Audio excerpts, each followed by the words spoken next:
Hey, welcome back. Today I've got 4 of the most unsettling Reddit stories I could find. If you enjoy it, hit subscribe and leave a like. Here we go. I, 32 female, think a guy at my gym has been copying my entire schedule, and I just found out how long it's been going on. Posted to r/let's not meet by Spencer Designs Throw 6 days ago. I, 32 female, am a freelance graphic designer living with roommates in a small town. I work from home, so most days I do not leave the house unless I have a reason to. The gym is that reason. It is the one place where I feel like I am part of the outside world and not just someone who stares at a screen in her pajamas until 3 in the afternoon. Our gym is small, maybe 40, 50 members tops. You start to recognize faces pretty fast. About 5 months ago, I started noticing this one guy. Mid-30s, average build, always in the same dark gray hoodie. He never talks to anyone. Never makes eye contact. He just does his sets and leaves. At first, I did not think anything of it. Small gym, small town, of course there are regulars. But then I started paying attention. Every single time I went to the gym, no matter when, he was already there. I thought I was imagining it, so I tested it. I switched to 6 in the morning for a week. He was there. I tried 9 at night. There he was. I went at random times on random days, sometimes skipping 2 days and then showing up at noon on a Wednesday. Already on the leg press, headphones in, not looking at me. I told my friend Noreen, who works the front desk, and she agreed to pull his check-in records against mine. What she found made my stomach drop. His check-in times did not just overlap with mine, they preceded mine by exactly 4 minutes, every single session, for 5 months straight. He was not following me to the gym. He already knew when I was coming. 4 minutes, every time. He was always already waiting. She could not explain it, but she could not unsee it either. After Noreen showed me those logs, I sat in the parking lot for 20 minutes, just staring at my steering wheel. 4 minutes. Not roughly 4 minutes. Not sometimes 3 and sometimes 5. 4 minutes exactly, over and over, for 5 months. I called my younger brother Caleb, and he did not even let me finish before he said I needed to go to the police. But that is where it gets complicated, because what do I actually report? This man has never spoken to me. He has never approached me. He has never so much as looked in my direction as far as I can tell. He just works out and leaves. I kept imagining an officer staring at me across a desk, asking, "So he goes to the same gym as you?" And I would have nothing else to say. So instead, I started documenting. Noreen printed the check-in sheets and I took photos of every page. I started keeping a notebook in my car where I logged the date, time I arrived, and whether he was already inside. He always was. I told my roommate Delia and she believed me immediately, but she kept circling back to the same question. How? How does he know? I went through everything. My Instagram is private. I do not post gym selfies. I do not tag my location anywhere. I downloaded 3 different apps that scan for trackers on your phone and all came back clean. I even checked my car for a GPS device. Nothing. I decided to go fully random for 2 weeks. No routine at all. I flipped a coin to decide whether I would even go on a given day and rolled dice for the hour. It did not matter. Every single time I walked through those doors, he was already on a machine. 4 minutes into his session, headphones in, eyes on the floor. Something knows where I am going before I do, and I cannot find it. The pattern held. The source stayed invisible.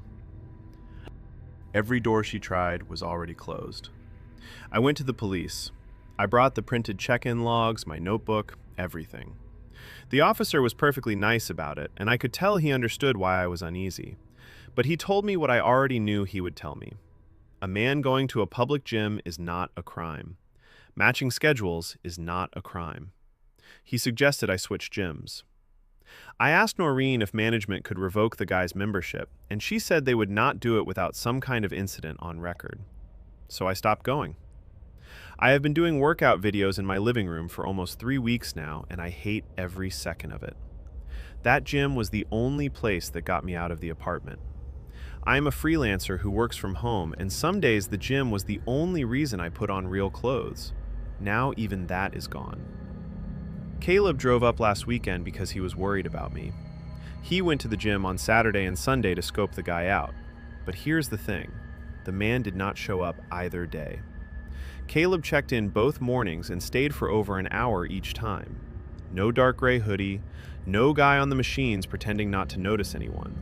He only appears when I appear, and he is always there first. I sat on that for a full day before the thought crept in that I am ashamed to even type. If he is not tracking my phone and he is not following my car, then maybe someone is telling him.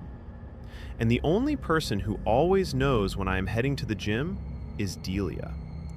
I looked at her across the kitchen table and felt sick for even thinking it. She is my closest friend in this town. I pushed it out of my head, but the question did not leave. Gym rat Carla, 4 minutes before you every time? That is not coincidence. That is a rehearsal. He is treating your routine like a train schedule. Quiet panic mode. I had a similar thing happen, but it turned out the guy just worked nearby. Still, 5 months of 4-minute gaps is not a shift schedule coincidence. Throw olive. Has your roommate noticed anything weird on her end? Sometimes these things are connected in ways you would not expect. I asked Delia after I read this, and she went completely pale. She told me she had been getting hang-up calls from a blocked number for weeks, but did not mention it because she thought it was a spam bot. We are both sitting here right now going through her call log, and I honestly feel like the floor dropped out from under me. The leak was closer than she thought. 2 days later, Spencer came back with an update. It was never about me, and I feel sick. Someone in the comments told me to check shared calendars and cloud accounts. I almost scrolled past it, but something made me stop. I opened my Google Calendar settings, and there it was. My calendar was shared with Delia. We had set that up over a year ago so we could coordinate grocery runs, rent payments, who was cooking when, and I had my gym blocks in there too because it helped me plan my work schedule around them. I asked Delia if she had ever left her Google account logged in on a public computer. She went quiet for a long time and then told me she had used a computer at the town library about 5 or 6 months ago to print something for work, and she was not sure she logged out. 5 months. That is exactly how far back the check-in logs go. We pulled up the shared calendar together, and it was worse than I thought. It did not just have my gym times.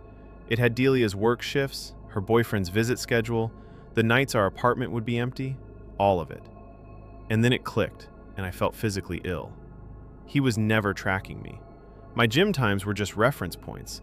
He was cross-checking them against when Delia's boyfriend would be in town, so he could avoid running into him at places near our apartment. I was collateral data in someone else's obsession. Delia has been the target this entire time. She sleeps 10 feet from my bedroom wall, and someone has been mapping her life through our shared calendar for 5 months. When I told her, she just sat on the kitchen floor and cried. I sat down next to her and we stayed like that for a long time. Not today, thanks. The fact that it is a small town makes this so much worse. You probably pass this guy at the grocery store too and do not even register it. Safe indoors, Jen. I am a personal trainer and I have seen this pattern exactly once before. The guy had a notebook with times written down. Please take this to police, not just gym staff. Not today, thanks. Seconding this hard. Gym staff can ban him from one building. Police can start a paper trail that protects you everywhere else. Do both. It was never about Spencer, and that made it so much worse. She found the face behind the 4 minutes. We revoked every shared calendar permission that same night, and Delia called the library to have them wipe her session from the public computer. Noreen pulled the man's membership photo for us the next morning.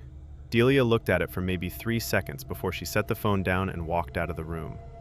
She knew him. He was a former coworker from her last job 2 years ago, before she moved to this town. She had reported him to HR for showing up at her desk constantly, leaving notes on her car, waiting in the parking lot after her shifts ended. HR moved him to a different department, and Delia thought that was the end of it. She relocated here 6 months later for a fresh start. He found her anyway. We filed a joint police report with everything. The calendar evidence, the check-in logs going back 5 months, and Delia's original HR complaint. This time, the officer did not tell us it was not a crime. A restraining order was granted within the week. Delia moved in with her boyfriend. I installed the deadbolt on the apartment door and switched to a gym in the next town over. But the thing that still sits with me, the thing I cannot shake, is not the man himself. It is how many months I spent telling myself I was overreacting. How many times I almost dropped it. How close I came to convincing myself that a pattern I could see with my own eyes was just paranoia. I was right that something was wrong. I was just wrong about who it was aimed at. And if I had talked myself out of it, if I had just switched gyms quietly and moved on, Delia would still be sleeping 10 feet from my bedroom wall, with no idea that someone had been mapping her entire life through a calendar she forgot was shared. That is what keeps me up. Deleted user. Please tell me you have told someone at the gym besides the front desk. Management needs to pull his membership yesterday. On to the next one. My 33 female college roommate showed up at my wedding with photos I have no memory of taking. Posted to r/offmychest by Meg Restores Things 6 days ago. I don't even know where to start with this. I'm an art restorer. I work out of a small rural cottage where I live with my dog, Oliver. 3 weeks ago, I married Darren. It was everything we wanted. Tiny venue, countryside, maybe 40 people total. We kept the guest list tight on purpose. No plus ones we hadn't vetted, no distant relatives we'd never met. It was supposed to be just us and the people who actually mattered. The ceremony was perfect. The reception was winding down, maybe 9 in the evening, and I was talking to my cousin Tessa, she was my maid of honor, when I noticed a woman standing near the gift table. She looked familiar in that way where your brain is already telling you something before you've caught up. It was Sable, my college roommate. We hadn't spoken in almost 10 years. She wasn't on the guest list. She walked up to me like nothing was strange, smiled, said congratulations, and handed me a manila envelope. I asked her how she'd been, how she knew about the wedding. She just said she'd heard through a friend. She stayed maybe 15 minutes, gave Tessa a phone number, and left. I didn't open the envelope until that night after we got back to the cottage. I thought it would be old college photos, maybe a card, something sentimental. There were 11 printed photographs inside. Every single one was a picture of me asleep, in rooms I have never seen. Different walls, different furniture, different lighting, but I recognized my clothes in each one, specific outfits I can place to specific years of my life. And in every photo, there's a shadow falling across my body. The same shadow from the same angle. Someone standing over me. I don't remember any of these rooms. I don't remember falling asleep in any of these places. I have no idea who the shadow belongs to. I tried calling Sable the next morning using the number she gave Tessa. Disconnected. Not even a voicemail, just a tone and then nothing. The number was never real. Megan went back to the envelope the next morning. Darren and I spread them out on the kitchen table before breakfast. I'd said 11 the night before, but I'd miscounted. There were 14. 14 photographs. We laid them in a row, and that's when the scale of it really registered. My hair is different in almost every one. In some of them, it's the bob I had right after college. In others, it's long, past my shoulders, which means those were taken at least 4 or 5 years later. I could date specific outfits to specific periods of my life. The green flannel I bought at a thrift store in my mid-20s. The gray sweater I got as a birthday gift from Tessa maybe 3 years ago. These photos span years. Darren kept trying to find a normal explanation.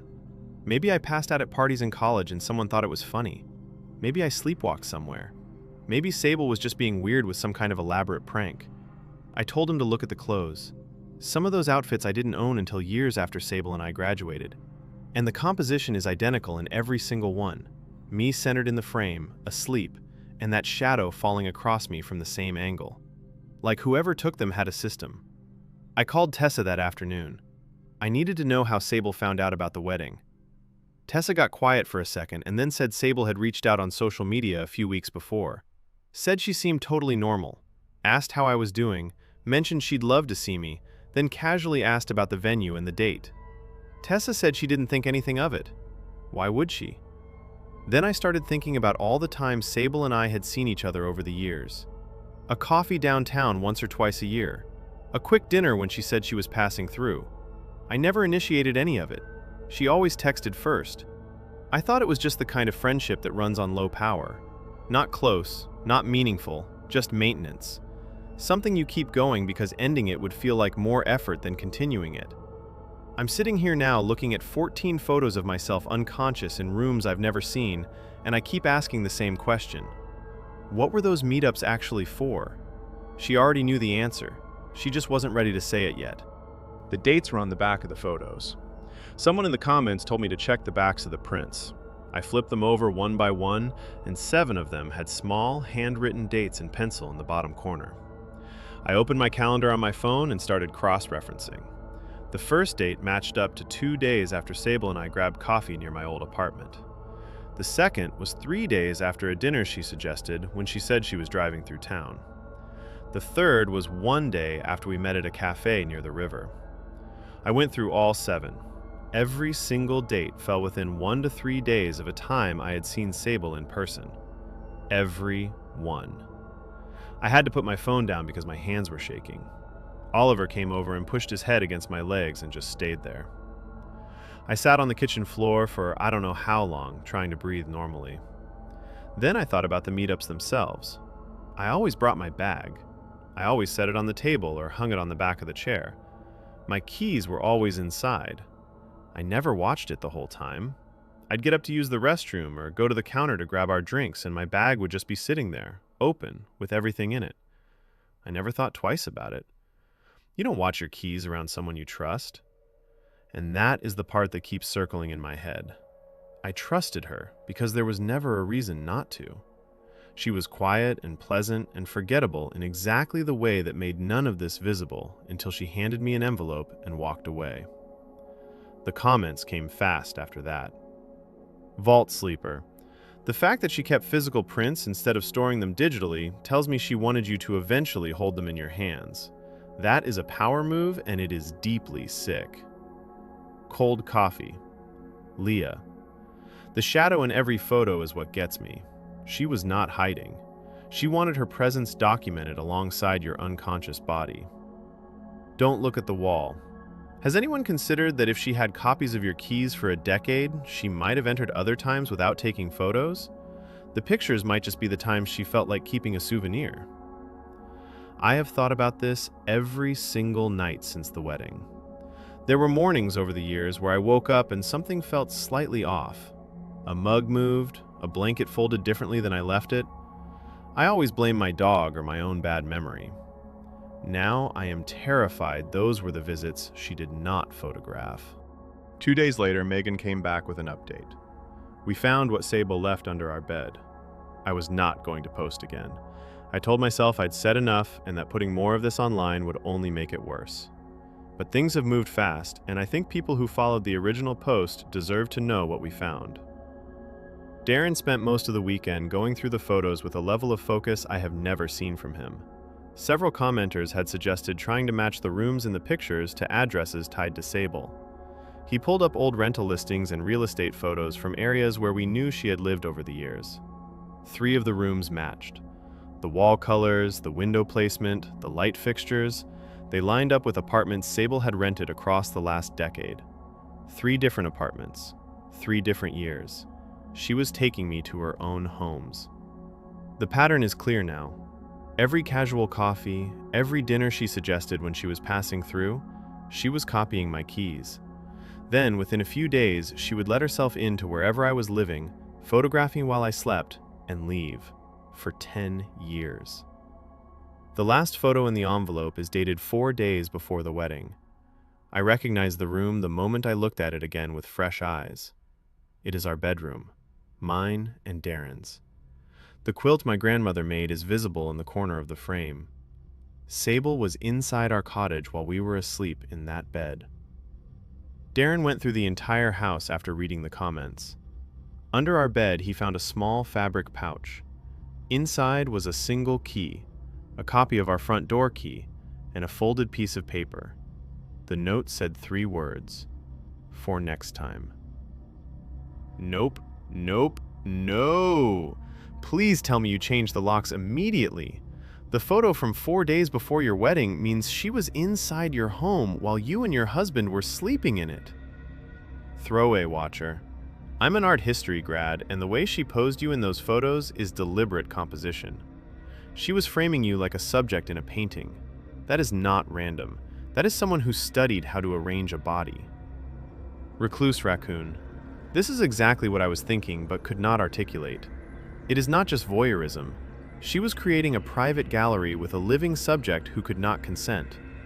The artistic intent somehow makes it worse. Sable had one more thing hidden at the cottage. Darren checked the entire property the next morning. Every window latch, every door, the shed, the garden gate. Under a decorative stone near the back gate, he found another key. It was a copy of our front door, the same cut as the one in the pouch. Neither of us put it there. We changed every lock in the cottage that afternoon and filed a police report. We handed over all 14 photos, the fabric pouch, the note, and both keys. Within hours of the report going through, Sable's social media vanished. Every platform, every account wiped clean. When the police went to her last known address, it had been vacated 2 months before the wedding. She was already gone before she ever walked into our reception. Tessa called me that evening, shaken. She said she had been replaying the wedding in her head and remembered something. Sable had asked her at the reception, casually, like small talk, which room Darren and I would be staying in that night. Tessa told her without thinking. I keep going over the last 10 years in my mind. Every coffee was her getting close enough to my bag. Every friendly text was her figuring out where I lived, what my schedule looked like, when I would be asleep. The whole friendship was a mechanism. I restore art for a living. I take damaged things and bring them back to what they were before. But I do not know how to do that with this. Oliver sleeps on the bed now. I check the locks 3 times before I lie down. And I still wake up some nights and look at the corner of the room, half expecting to see a shadow that should not be there. Recluse raccoon. I used to think the scariest thing was a stranger breaking in. Turns out it is someone you willingly gave your address to over brunch. On to the next one. I, 37 female, went to a wellness retreat that wouldn't let me leave after the weekend was over. Posted to r/let's not meet 3 months ago. I have been a librarian for 14 years. I love the quiet, the rhythm of it. Shelving, cataloging, helping someone find a book they forgot the title of. But for the past year and a half, quiet stopped feeling like peace and started feeling like disappearing. My mother, Diane, 71 female, had a stroke 2 winters ago. She recovered mostly, but mostly is doing a lot of heavy lifting in that sentence. I moved back into my childhood home in the suburbs to help her. Long days at the library, long nights making sure she took her meds, hadn't fallen, wasn't scared. I stopped seeing friends. I stopped reading for pleasure, which, if you knew me, you would understand how alarming that is. My coworker and close friend Priya, 34 female, noticed before I did. She started leaving little articles on my desk about burnout, self-care, that kind of thing. Then one afternoon, she told me about a 3-day digital detox wellness retreat in rural Vermont. No phones, no screens, just nature and guided rest. I told her I couldn't leave Diane. Priya said she had already looked into it. Friday to Sunday, my cousin Nate could check on Diane. It was affordable. She even sat with me while I filled out the intake questionnaire. I remember her typing some of it because I was on the phone arranging Nate's schedule. I surrendered my phone at check-in on Friday afternoon. The weekend was honestly beautiful. Yoga at sunrise, journaling, long walks through the woods. Almost too structured, every hour accounted for, but I told myself that was the point. Sunday afternoon, I packed my bag and walked to the front desk. The woman there smiled at me like I had told a joke. She said my intake questionnaire had flagged me for their extended recovery track. Checkout had been moved to Wednesday. I laughed. Then I stopped laughing. I asked for my phone back. She said phone access would disrupt the recovery process. I demanded to see whoever was in charge. A man introduced himself as the retreat director. Very calm, very warm. He walked me to the parking lot and popped my hood. The battery cable had been disconnected. He closed the hood gently and said not to worry. My mother Diane had already approved the extension by phone. I stood there in that gravel lot with the trees pressing in on every side. I never put Diane as my emergency contact on that form. I never told anyone at this retreat my mother's name. She was 3 hours from home with no phone, no car, and they knew things they shouldn't have known. Claire kept her voice steady, but everything behind it was falling apart. I asked him directly, "How do you know my mother's name?" He didn't flinch, said it was listed under emergency contact information on my intake form, and that I probably just forgot filling it out given how exhausted I had been at the time. He said it so gently, like he was correcting a confused child. I stood there trying to remember. Priya had been sitting next to me when I did the questionnaire. I was on the phone with Nate sorting out his schedule to check on Diane while I was gone, and Priya offered to type a few sections for me. I let her. I remember saying sure without even looking at the screen. I asked if I could use a landline to call Diane myself, just to hear her voice, just to confirm. He tilted his head like I had asked something adorable. He said phone access of any kind disrupts the recovery process and would not be available until Wednesday. Then 2 staff members, a man and a woman, both smiling, walked me back to my cabin. After they left, I sat on the edge of the bed and forced myself to really look at this place. The other guests on the extended track moved through the grounds like sleepwalkers, content, unhurried, glassy. I realized there were no clocks anywhere. Not in the dining hall, not in the cabins, not in the bathrooms. No signs pointing toward exits or roads. And the staff always moved in pairs. Always. That night, after lights out, I crept toward where I remembered the main road being. I walked for maybe 10 minutes before I hit a gate, metal, tall, with a keypad lock. I had not noticed it when I drove in on Friday. I turned around and went back to my cabin and lay there in the dark doing what I do best, cataloging. Every question Priya had asked me over the past 6 months. How often do you see anyone outside of work, Claire? Do you ever feel like no one would notice if you just stopped showing up? How bad are the nights with Diane, really? I thought she was being a good friend. I thought she was listening because she cared. Lying there, replaying every conversation, I started to feel like something I had swallowed whole was finally revealing its shape. Every kind question Priya ever asked had a second purpose. Monday morning, Claire decided to become invisible. I smiled through every session. I nodded when the facilitator asked if I felt safe here. I ate meals at the communal table and said the herbal tea was lovely. Inside, I was mapping every door, every path, every shift change. The group sessions were the worst part. A woman with a clipboard would sit us in a circle, 5 of us on the extended track, and ask questions that had no business being on any wellness program. How much debt are you carrying? Who would notice first if you did not come home? When was the last time someone checked on you who was not obligated to? The other women answered freely, almost eagerly, like they had been waiting for someone to finally ask. All except one. A woman across the circle, maybe mid-40s, who kept giving short answers and watching the staff the same way I was. We made eye contact twice. Both times a facilitator stepped between us within seconds. We never spoke. Monday afternoon, I walked the grounds during free time and found my car still in the lot. I popped the hood like I was leaning on it to stretch. The battery cable was hanging loose, clearly pulled by hand. I closed the hood and kept walking. Here's the thing about being a librarian. You touch hundreds of books a year, and sometimes one sticks. About 8 months ago, I cataloged a guide to basic auto repair. Slow afternoon, no patrons, I flipped through the chapter on batteries and terminals out of pure boredom. I remembered the diagrams. I remembered which cable goes where. Tuesday morning, I pocketed a small multi-tool from the craft workshop during a beadwork session. Nobody noticed. Tuesday evening after dinner, I told the staff I had a headache and went to my cabin early. I waited until the grounds went quiet. Then I walked to the parking lot. Vermont local. I live near several of these retreats in rural Vermont. They pop up, run for a season, then vanish before anyone can build a case. The locals know, but the tourists never listen. Former cult member. This is a known recruitment funnel. They target caretakers, single parents, and people in helping professions because those demographics are statistically less likely to make a scene or escalate to law enforcement quickly. I am glad you got out. Throw indigo. The fact that they knew your mother's name is what got me. That is not information a wellness retreat needs or should have. Someone fed them your personal details ahead of time. That is exactly what broke me in the moment. I had been nervous but manageable up until he said Diane. I never filled in emergency contact information on any of their forms. I checked later. Priya knew my mother's name. She had been to our house for dinner.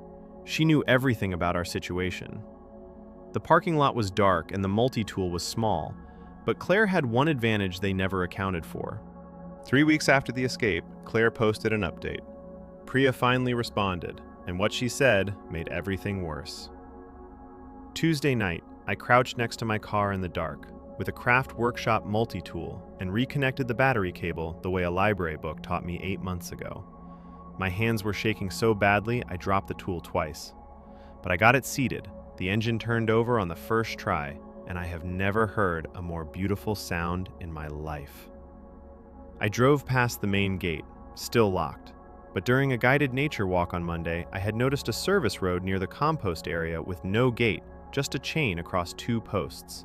I drove through it. The chain snapped like nothing. I reached a gas station in the nearest town 20 minutes later and called Diane from the payphone. She picked up on the second ring. She was confused, and then she was scared.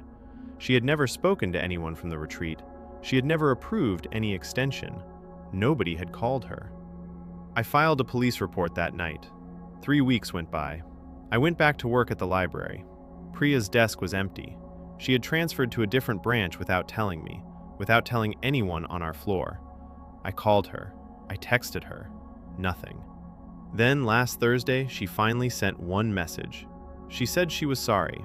She said she had been in debt, serious debt, and the program paid her for every referral. She had been doing it for over 2 years. The intake questionnaire she helped me fill out that afternoon was not a wellness screening. It was designed to identify people who were isolated, emotionally exhausted, and unlikely to be missed for several days. Every conversation where I told her how tired I was, how alone I felt, how Diane needed me and nobody else was helping, she was taking notes. She was not my friend. She was cataloging me. Reading by the porch. Priya, helping you fill out that questionnaire is making my skin crawl. She sat across from you, probably smiling, knowing exactly what those questions were for. Nope, nope, nope, XX. I went to a similar digital detox weekend 2 years ago, and they also moved checkout. I thought it was just disorganization. Now I am rethinking everything about that trip. Former cult member, please look into who referred you. If it was a friend or colleague who asked you a lot of intake-style questions beforehand, you should seriously consider whether that person was screening you. These operations reuse the same playbook across different locations and brand names. Claire had one more thing to say. I keep thinking about how good Priya was at listening. She remembered everything. The name of Diane's neurologist, the fact that I skipped lunch most days, that I had not spoken to my college friends in over a year. I thought that was what friendship looked like, someone who paid attention. Now I understand she was building a profile. My younger cousin Nate works in local journalism, and when I told him what happened, he started pulling threads. He found at least 4 other women who had been referred to similar retreats through the same intake questionnaire pipeline, each by a different recruiter. Different names, different locations, same structure. Same questions about isolation and support networks. A state investigation is ongoing now. The retreat's website is gone, scrubbed completely. The domain leads nowhere. I am back home with Diane. I installed new locks on every door. I started therapy, which I probably should have done a year ago instead of going to a retreat in the woods. The thing that stays with me is not knowing what they actually wanted. If I had stayed until Wednesday, or longer, what would have happened? Was it money? Was it data? Was it something I cannot bring myself to type out? I will never know, and that uncertainty has its own weight. I will also never know if Priya's apology was real, whether the guilt in that message was genuine or just someone covering their tracks. I catalog books for a living. I organize information, I label spines, I put things in order. And now I cannot stop doing that to every friendship I have ever had. Turning each one over, checking the spine for cracks, looking for the moment I should have pulled it from the shelf. Quiet Dread user. The car battery detail is so calculated. They didn't slash your tires or do anything obviously criminal. They just made it inconvenient enough that most people would give up and walk back inside. On to the next one. My 32 male personal trainer started showing up everywhere I go, and last week he was at my parents' house, posted 6 days ago on r/let's not meet. I, 32 male, live alone with my dog Biscuit in a cottage about 20 miles outside the nearest town. I'm a florist. I run a small shop out of a converted barn on the property. I moved out here on purpose. After years of city noise and people and chaos, I wanted silence. I wanted to hear nothing but wind and my dog snoring. For a while, that's exactly what I got. About 8 months ago, I decided to get serious about fitness, so I joined a gym about 40 minutes from home. Long drive, but the place had good equipment and actual trainers. That's where I met Drew. He was friendly, knowledgeable, pushed me just enough without being obnoxious. We trained together twice a week for about 4 months. I never gave him my address, never told him where I lived beyond saying I was out in the country. A couple months back, I switched to a smaller gym only 15 minutes from my cottage. Didn't tell anyone, not Drew, not the front desk, nobody. It was purely a convenience thing. 3 days later, Drew walked in. He acted like it was the most natural thing in the world, said he'd been meaning to check this place out. I thought it was strange, but I let it go. People switch gyms. Then last Tuesday, around 11 at night, Biscuit started growling at the back door. Low, steady, the kind of growl he saves for when something is actually wrong. I grabbed a flashlight and walked out to the dirt road behind the cottage. There was a car parked maybe 30 yards down, engine off, headlights off, just sitting there in the pitch dark. I pointed the flashlight at the windshield and couldn't see past the glare, but I recognized the car. It was Drew's. The car pulled away slowly. No headlights, no brake lights, just rolling backwards into the dark until I couldn't see it anymore. I stood on that road for I don't know how long, and the thing that hit me hardest wasn't even the fear. It was the realization that the isolation I chose for peace was the exact reason no one else saw what just happened. Nobody was around to see it. That was the whole point of living out here. The encounters were adding up. I spent the next few days trying to talk myself out of it. Maybe Drew really did just want to try a new gym.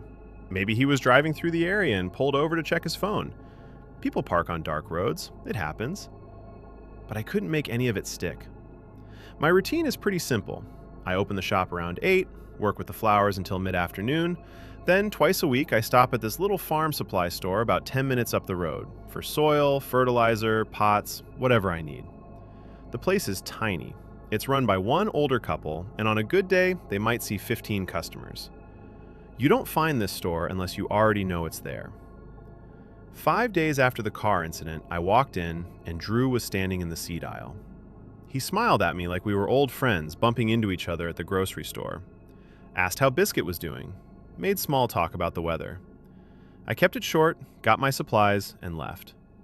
But my hands were shaking the whole drive home. I called my gym buddy Tomas that night, told him everything. The gym switch, the car on the road, now the supply store. Tomas didn't hesitate. He said, that's not coincidence, that's a pattern, and I needed to start writing everything down. Dates, times, locations, exactly what was said. So I did. I also called my older sister Kendra to vent. When I told her about Drew, there was this pause on the line. Not a normal pause. It stretched too long. Then she just said I should be careful and changed the subject. I figured she was scared for me. After that, I started mixing up my schedule. Different days at the store, different times at the gym, took alternate routes into town. None of it mattered. Drew kept showing up. Not every time, but enough. Enough that I knew he was tracking something. My car, my phone, something. I started locking the back door, the shed, the barn, gates I hadn't latched in the 2 years I'd lived there. The quiet out here used to feel like a gift. Now every empty field and dark tree line just meant there was no one around to see what was happening. The silence had changed. It wasn't peace anymore. Then Drew found his family. My mom Diane called me on a Thursday afternoon, sounding cheerful. She said a nice young man had stopped by her house that morning, offering to help with yard work through some church volunteer program. She described him: tall, dark hair, athletic build, very polite, and my whole body went numb. It was Drew. I drove the 40 minutes to her place faster than I've ever driven anything. She has a doorbell camera that her neighbor helped her set up last year, and when I pulled up the footage, there he was, standing on my mother's porch with his hands clasped in front of him like a Boy Scout, smiling at the camera. I filed a police report that evening, sat in the station for over an hour explaining the gym, the supply store, the car on the road, now this. The officer was sympathetic, but I could tell he didn't know what to do with it. Each incident on its own sounds like nothing. A guy switched gyms, a guy was parked on a public road, a guy offered to do yard work. It's only when you line them all up that the picture gets terrifying. But that's not how the system works. I drove home and ordered a camera for the cottage online, cheapest one I could find that would actually record. I set it up over the back door that night, aiming it at the dirt road. Biscuit has been different since the night with the car. He barks at deer now, at wind, at nothing. I used to find it annoying when he barked, and now I just let him, because at least one of us is still paying attention. Desert Fox. The fact that he showed up at your mom's house pretending to be from a church is genuinely one of the most calculated things I've ever read on here. That's not impulsive, that's planned. Melted Crayon. I work with DV survivors, and this pattern, showing up where your family is, using a cover story, is textbook escalation. Document everything and get a lawyer involved, not just police. Sunkissed Cynic. Please tell me you stopped going to both gyms. Also, how did he even find the second gym? That part is eating at me. I canceled both memberships. As for how he found the second gym, I'm pretty sure now that he followed me there from my cottage. The second gym is on the only main road heading into town from where I live. If he knew where I lived, and we now know he did, it would have been as simple as watching me leave in the morning and just driving behind me. There's barely any traffic out here. I probably wouldn't have noticed a car trailing me at a distance on a road with nothing else on it. 2 days later, the OP came back with an update. My sister knew my stalker before I did. After my original post, my sister Kendra called me. She was crying before I even said hello. She told me she had something to tell me and that she should have said it sooner. Months before I ever set foot in that gym, before I ever heard the name Drew, Kendra had gone on a few dates with him. She said it started fine, but he got intense fast, showing up unannounced, texting constantly, getting upset if she didn't reply within minutes. She ended it after about 3 weeks. But during those 3 weeks, Drew had gone through the photos on her phone. He saw pictures of me, of my cottage, of the flower shop. He started asking Kendra questions. Where does your brother live? What does he do? Does he live alone? She thought it was just making conversation. After she broke things off, she assumed he moved on. When I first mentioned Drew's name to her on the phone weeks ago, that pause I heard, that was her realizing. She just couldn't bring herself to say it. So here's what that means. Drew didn't just happen to be a trainer at my gym. He got hired there because I trained there. He positioned himself so I would pick him. Every session, every conversation, every piece of advice he gave me, none of it was real. The whole relationship was engineered from the start. I thought the stalking began when he showed up at the second gym. It began before I ever met him. Every interaction I thought was normal was already part of it. I keep going back through our sessions in my head, trying to figure out what was genuine and what was calculated, and I can't find the line because there isn't one. Throwaway nomad. I lived rural for 8 years, and this is my worst nightmare. You think being remote makes you safer, but it actually just means there are no witnesses. Stay safe, OP. Half-calf dread. Wait, so your sister dated this guy and never mentioned it? I have questions about that timeline. Melted Crayon. To be fair, if the sister only went on a few dates, she might not have even recognized the name when OP mentioned hiring a trainer. It's not like you memorize every short fling's full name. The scary part is, he remembered her. Everything had been manufactured from the beginning. But it was Diane who ended it. What I didn't know while all of this was unfolding was that my mom had already handled things on her own. The same week I filed my police report, Diane had taken a screenshot from her doorbell camera footage and walked it into her local police station. She told them a stranger had come to her door under false pretenses, and she wanted it on record. When they ran Drew's name, they found 2 prior restraining orders filed against him in a neighboring county and an outstanding warrant for violating one of them. He was arrested at his apartment before I even had a chance to follow up on my own report. I found out when my mom called me, calm as ever, and said they got him. Like she was telling me dinner was ready. Since then, I've put up 4 cameras around the cottage perimeter.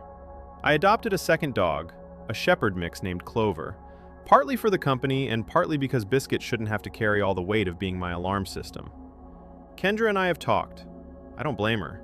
She couldn't have known what those few dates would set in motion. Tomas checks in on me every few days, which I appreciate more than I've told him. But here's the thing nobody warns you about. The threat is gone, and I still don't feel safe. I chose this place because the distance from other people felt like protection. No noise, no strangers, no chaos. And now that same distance is the thing that terrifies me. When Biscuit growled at that back door, there was nobody within a mile to hear it. When Drew's car sat on my road in the dark, no neighbor's porch light clicked on. The silence I moved here for is the same silence that let all of this happen without a single witness. I still love this place. I just don't trust it the way I used to. And I'm not sure I ever will again. Glitch in the matcha. The car sitting there with the engine off and no lights is the detail that got me. He wasn't just passing by, he was watching. And that is the last story for today. Thanks for listening, and if you haven't already, consider subscribing.